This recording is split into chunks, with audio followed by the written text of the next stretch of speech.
go.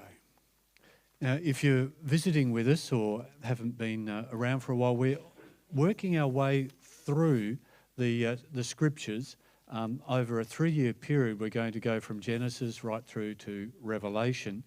And in this particular block, we're working through Genesis, and we're in the story of the patriarchs, Abraham, Isaac, and Jacob. And we're just starting to move out of the story of Jacob into the story of Joseph. And in the way it's been divided up, we've got this massive section of 5 chapters to cover, from Joseph's first few dreams right through to when he becomes the governor over Egypt, the most powerful nation on earth at the time. And if any of you were in Sunday school or many other sermon series, you would know that normally you'd sort of chop this up into lots of little bits because there's so much in it. So rather than trying to look at all the details, what I want to do today is pick the broad theme of what's happening in the story and see how God is at work in Joseph's life over the span of this 20-odd, 25-odd years. And if you've got your phones, the notes are there in the U Bible version as usual. And if you've got your physical Bibles, we're looking at Genesis 37, 39, 40, and 41. But I want to start with taking kids to the playground. Now, if you have had kids or you have grandkids, generally you have grandkids if you've had kids. It tends to work that way. If you're supervising other people's children, for instance, and you take them to the playground, the question is, how are you in control of them when they are there? That's the Apple Playground down at Donnybrook. I think it's been updated since then. Playgrounds tend to wear out over time, and they have to be renewed. But you are considered to be in control of the kids when you take them out. But you aren't controlling every last and every little thing they do. When you go to the playground, you say to them, okay, I want to be able to see you. You can play there, but you can't go over there. You know exactly where they want to go, don't you? Exactly where you told them they're not allowed to. But you set the boundaries and the limits of what they're able to do. Now, as you watch your kids, you often let them struggle. Oh, no, they're really having a hard time climbing the ladder or going up the slide they're supposed to be going down. All the things that kids do to explore. You may even let them fall over. You may let them take risks. You let them take poor choices because they're going to have a slip and a fall, and that's how they'll learn not to do it next time. But at any given point, when you think the risk is too great or they've actually hurt themselves and they need a bit of comfort, you can step in. At your choice, at your discretion, you can suddenly be there for them, care for them, tell them, don't do that, or rescue them, pick them up, dust them off, send them on again. You are still in control. Even though you set the limits, we know what kids are like, they have an opportunity to disobey your instructions or overstep the boundaries you have set for them. But of course, being your kids or your grandkids, they wouldn't do that, would they?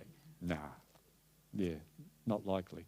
And when they do overstep, you move in, you discipline, pull them out. No, you can't throw sand in your little brother's face. You've got to sit there for 10 minutes and watch the other kids play. And then after a while, you can go back, join in once more. Some things that you can't control are the poor behaviour of other children or other children's parents. You can't stop reality of our physical world.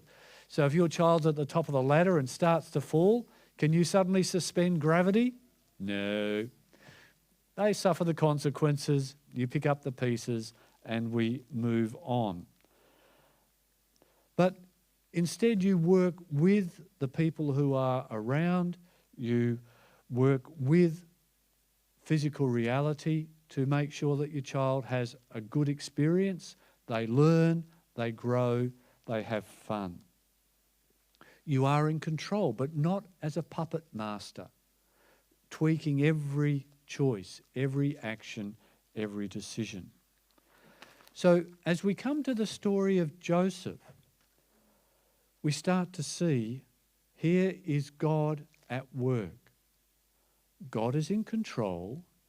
God is working out his eternal purposes, bringing about good for all of the people involved, but he's not the puppet master.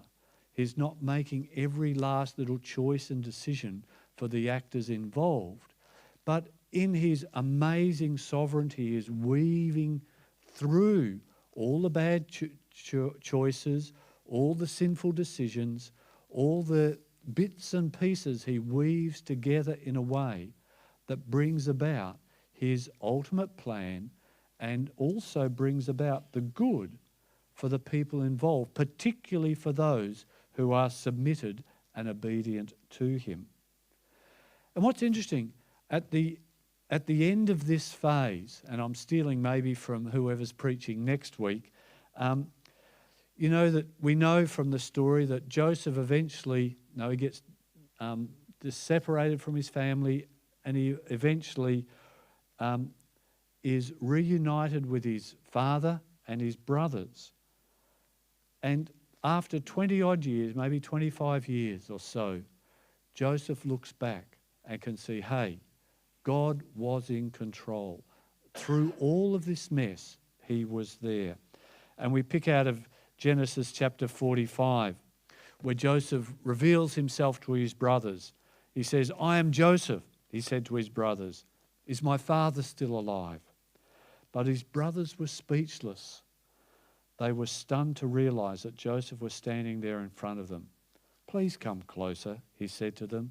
So they came closer, and he said again, I am Joseph, your brother, whom you sold into slavery in Egypt. But don't be upset. Don't be angry with yourselves for selling me to this place. It was God who sent me here ahead of you to preserve your lives. Joseph looks back over 25 years, pain of heartache, rejection, and sees God has woven all of this into a plan to bring about his purposes and our good. But the beginning place was very, very different. The beginning was back in Canaan with a very, very dysfunctional family.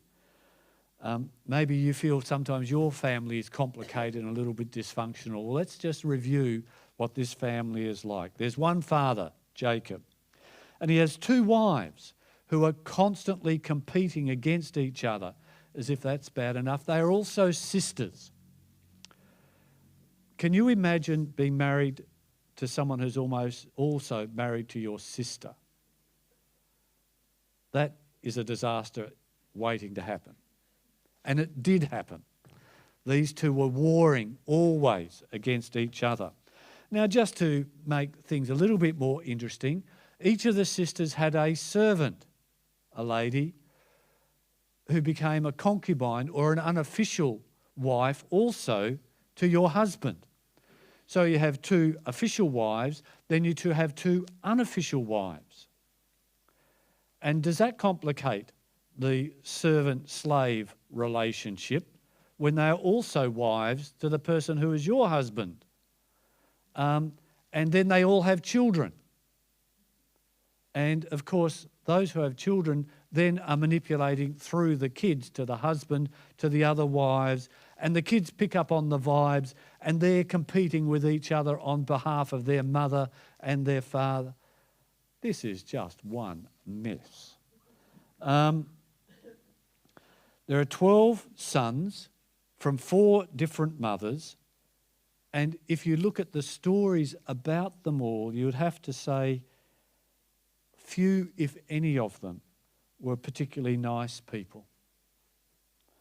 They are sinful, they are scheming, they have deep animosities between them, and they're all jockeying and pushing and doing what they can to be the most influential in the family.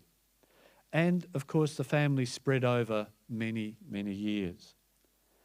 And just to make life a little bit more interesting for this family, Jacob, the dad, has a favourite, Joseph.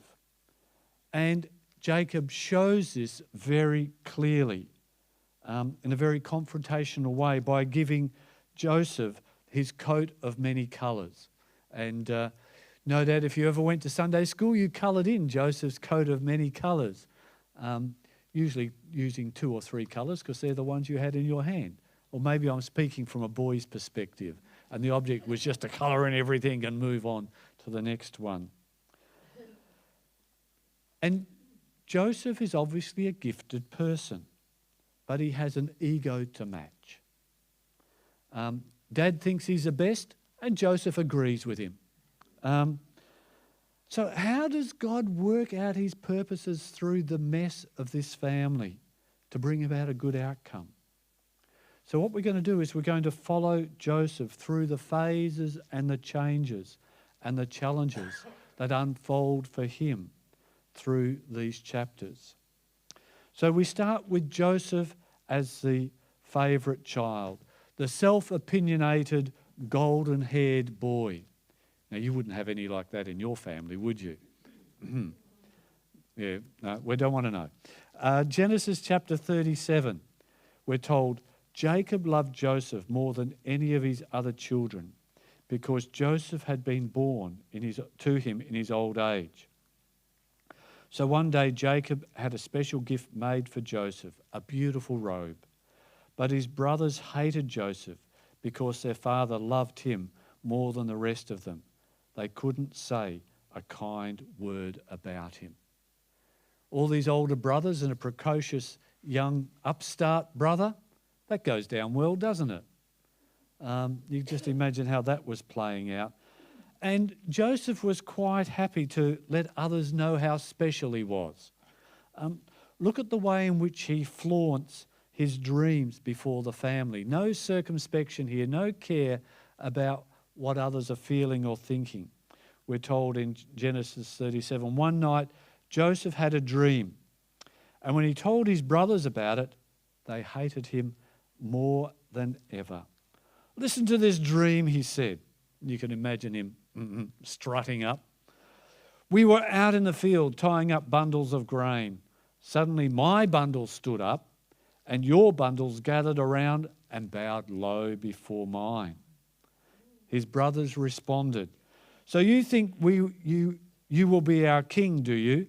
Do you actually think you will reign over us? And they hated him all the more because of his dreams and the way he talked about them. I've a vague feeling he probably told them more than once. Do you reckon? Yeah. Soon Joseph had another dream, and again he told his brothers about it. Listen, I have had another dream, he said. The sun, the moon, and 11 stars bowed low before me. Not hard to interpret who he's talking about. This time he told the dream to his father as well as to his brothers. But his father scolded him. What kind of dream is that? He asked. Will your mother and I and your brothers actually come and bow to the ground before you? But while his brothers were jealous of Joseph, his father wondered what the dreams meant. Well, even the most dysfunctional family is still family. You still hold together. You still are a unit of some sort. And yet, things got even worse. That Joseph's own brothers betray him. We know the story.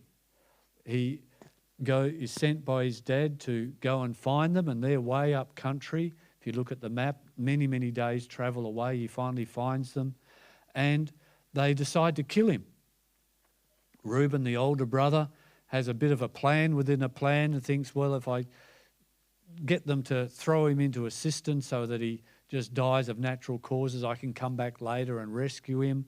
That doesn't work. Some Ishmaelite traders come along and Joseph gets sold off as a slave to them.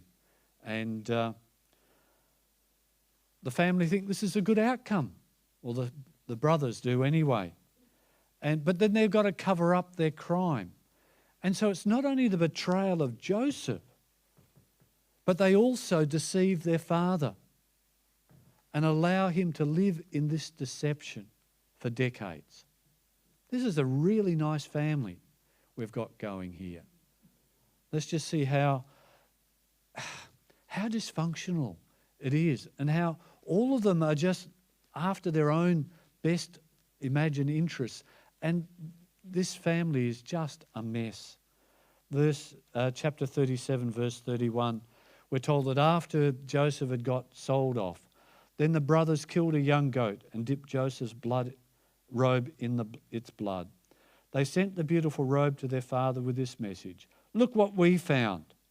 They didn't go and front up themselves. They just send this off back to the home camp for Dad to work out for himself what's gone on. "Look what we found. Doesn't this robe belong to your son?" The father recognized it immediately. "Yes," he said, "it's my son's robe. A wild animal must have eaten him."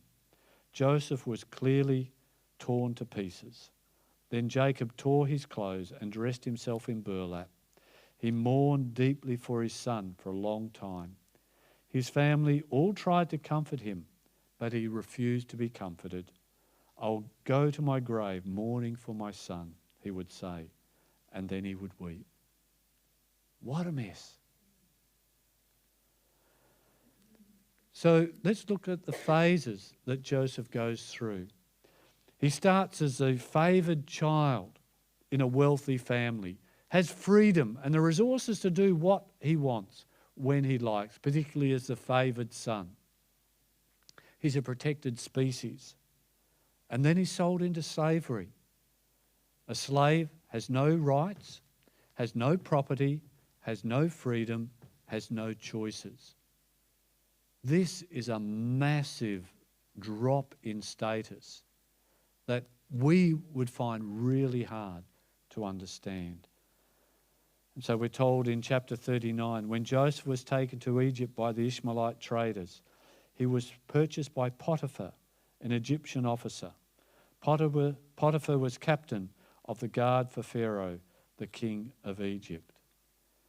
And yet, even in this really totally devastating circumstance, Joseph uses and starts to use his gifts. They come to the surface, and he's very successful in his role, and eventually is put in charge of the whole of Potiphar's household. Just when things seem to be going along well, he is again betrayed, but this time by his master's wife, and is falsely accused.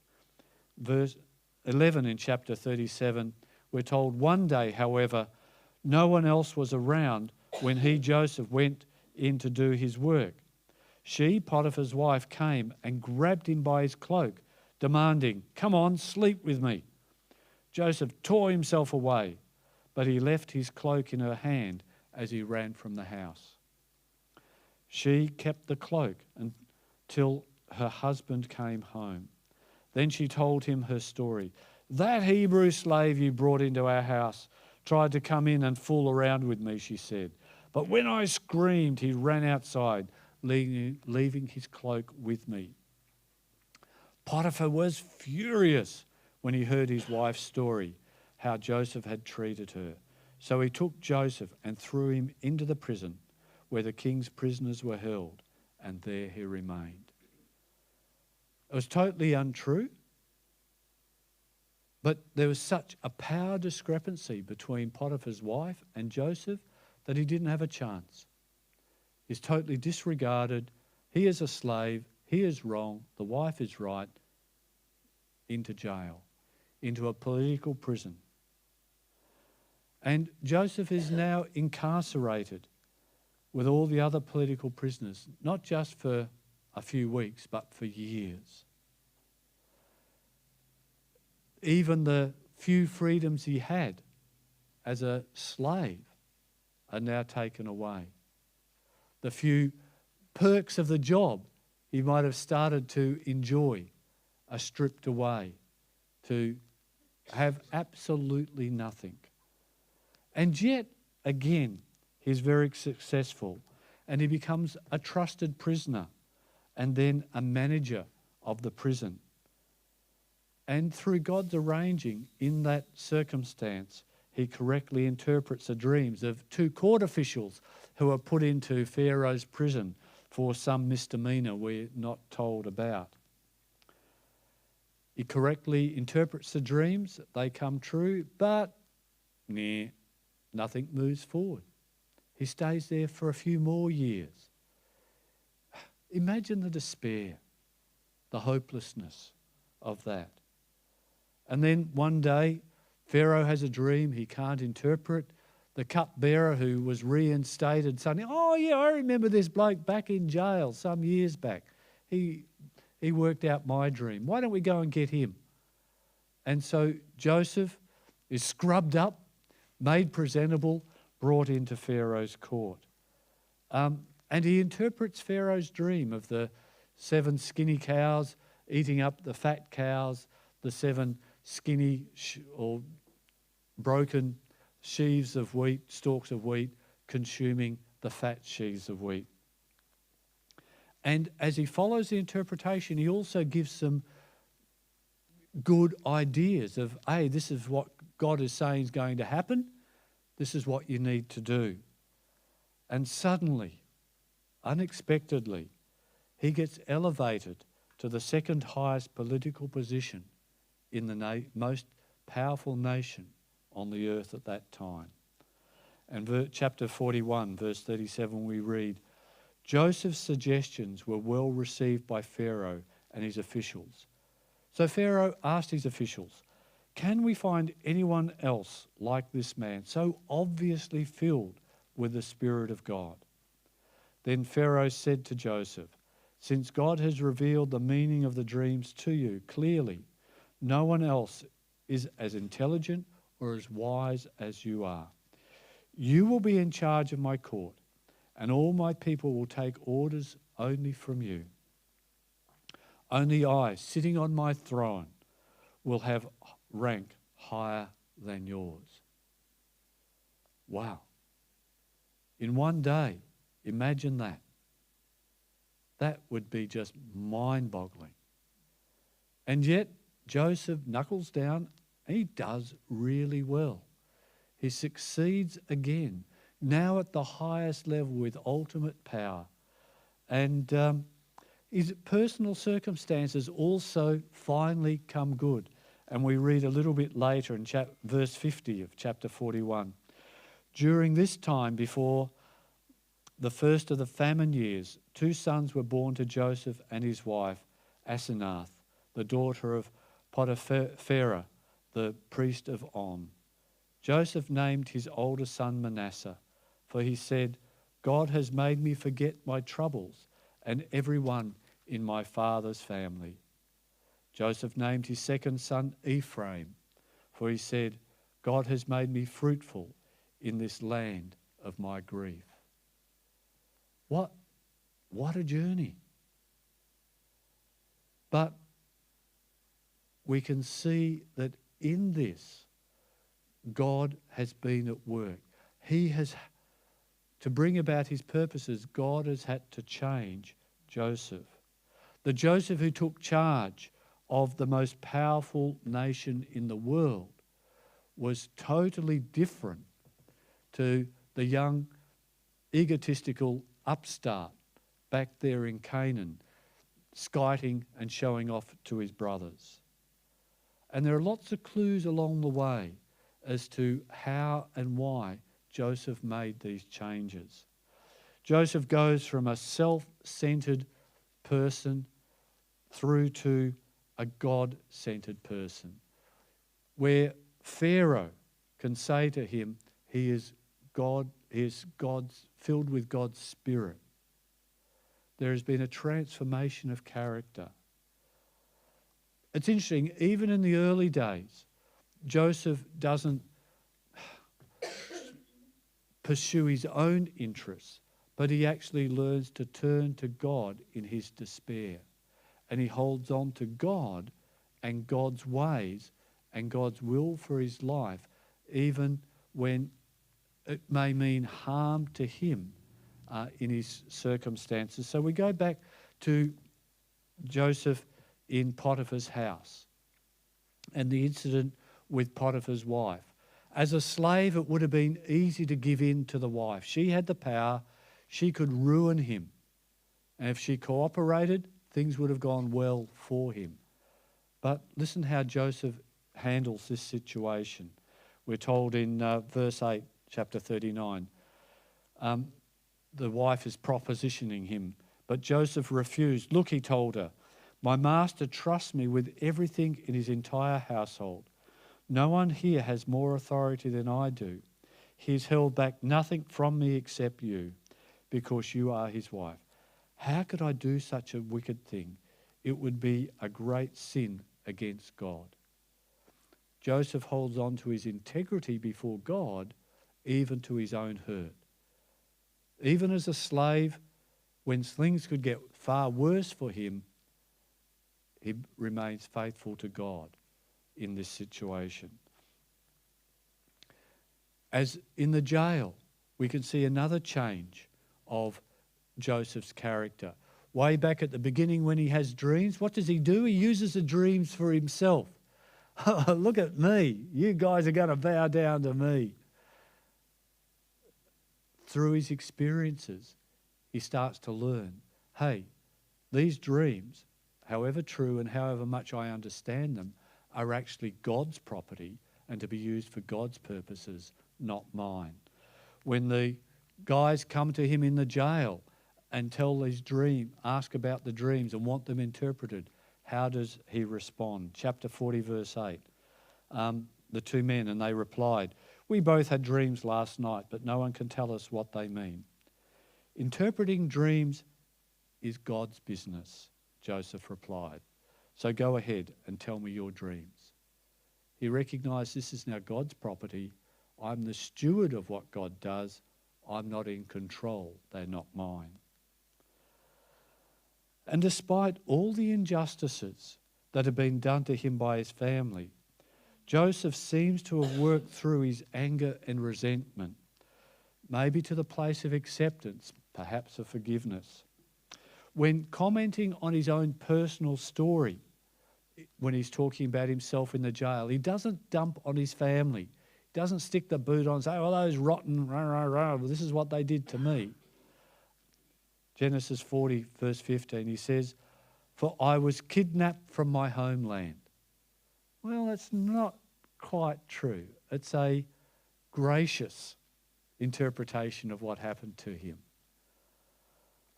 When I was kidnapped from my homeland, the land of the Hebrews, and now I'm here in prison, but I did nothing to deserve it. He is accepting of what has happened. He is looking for God in his circumstances now, rather than being bitter and resentful. All through this period, remember we said that Joseph was obviously a gifted person. He starts to use his gifts and his leadership ability for other people, not for himself. As a slave and as a prisoner, he gets a little bit of side benefit, but all of what he does actually becomes useful and beneficial to others, not to himself. He blesses them through his effort and his energies. And even though he does all this amazing stuff, he still remains a slave. He still remains a prisoner. So in his days as a slave, we read in chapter 39, verse 5, from the day Joseph was put in charge of his master's household and property, the Lord began to bless Potiphar's household for Joseph's sake. All his household affairs ran smoothly, and his crops and livestock flourished. So Potiphar gave Joseph complete administrative responsibility over everything he owned. With Joseph there, he didn't worry about a thing, except what kind of food to eat. Just like being married, eh, gents? You know, your wife looks after everything. Then in the jail, before long, the warden put Joseph in charge of all the other prisoners and over everything that happened in the prison. The warden had no more worries because Joseph took care of everything. The Lord was with him and caused everything he did to succeed. Now, from our perspective, we've got the 20/20 hindsight. We can see how God was at work in Joseph's life, refining his character and building his skills so that he would actually be ready to take on that amazing responsibility of caring for a nation, ensuring the survival not of his own family, but of millions of people. But God was also, that was the immediate thing God was doing, but God was also putting Joseph into the flow of his eternal purposes, because it was the people of his descendants who would become those of the people of the Exodus. It was the linking of Abraham to Moses and then ultimately to Jesus. And Joseph was going to be part of that flow in history. And God was ensuring that that was going to happen as he worked in Joseph's circumstances. Now, it's easy for us to see. How do you think it worked for Joseph in those 20 years? Put yourself in his shoes. Betrayed by your own family, yet ultimately reunited with them. A servant, a slave, not a servant, a prisoner. And yet Joseph was able to know that God was at work. And what underlies, and I guess makes possible, more easily possible, what God was able to do was Joseph was cooperating with God. Even in his slavery, he chose to be humble. He chose to use his skills, not for his own ability, not for his own benefit, but for his master's benefit. He chose integrity when it was hurtful to himself. He worked with God through his circumstances, through his heartache, through his pain. Now, God was going to work it out one way or the other, but it worked for Joseph's good because he cooperated with God. And so he's finally able to say to his family 25 years later, as we read earlier, he said to his brothers, "Don't be upset, don't be angry with yourselves for selling me to this place. It was God who sent me here ahead of you to preserve your lives." What an amazing journey. Now, we're not going to end up being in control of vast nations. And we could just consign Joseph's story to a morality tale, get the right attitude and all will be good. But we also need to see that there's a bigger picture here of God at work through individual lives.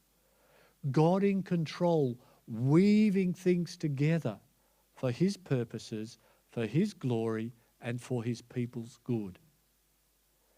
And even though we are not going to control the nuclear arsenal of the most powerful nation on earth, whoever that happens to be, God is still present and active in our lives, in every person's life, particularly those who are followers of Jesus, to bring about his outcomes, to bring about our good.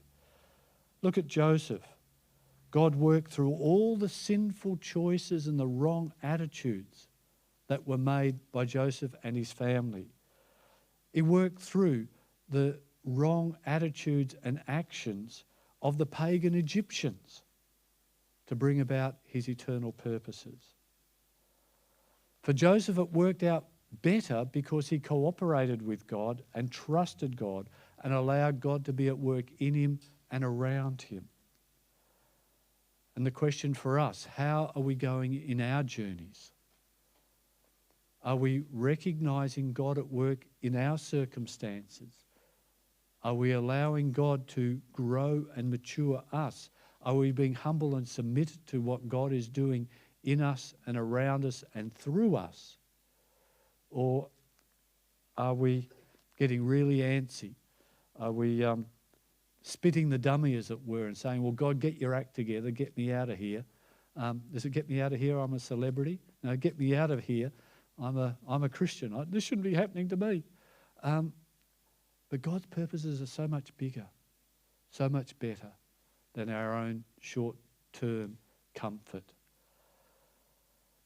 The reality is the good outcomes of life, the benefit and the value of life rarely come without struggle or change on our part, because we all make bad choices. I'll talk for myself. We all are sinful at times and do the wrong thing. And yet somehow God weaves it all together, particularly when we cooperate with him to bring about good. Paul says it like this in chapter 5 in Romans. We can rejoice too when we run into problems and trials, for we know that they help us develop endurance, and endurance develops strength of character, and character strengthens our confident hope of salvation. And talking to his protege Timothy, he says, physical training is good, but training for godliness is much better, promising benefits in this life and in the life to come. Godliness brings about God's eternal purposes in our lives and the life of the people around us.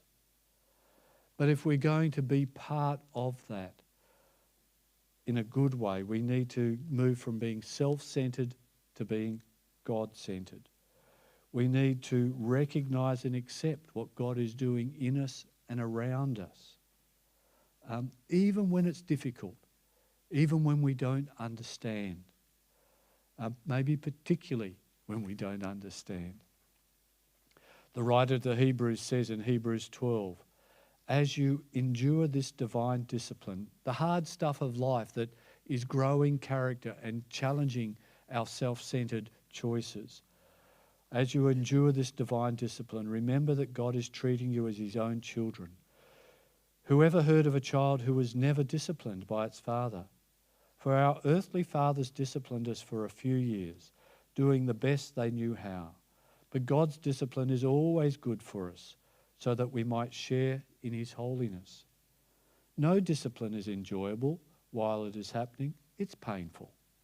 But afterwards there will be a peaceful harvest of right living for those who are trained in this way. So, how's your journey going? What needs to change in your life story?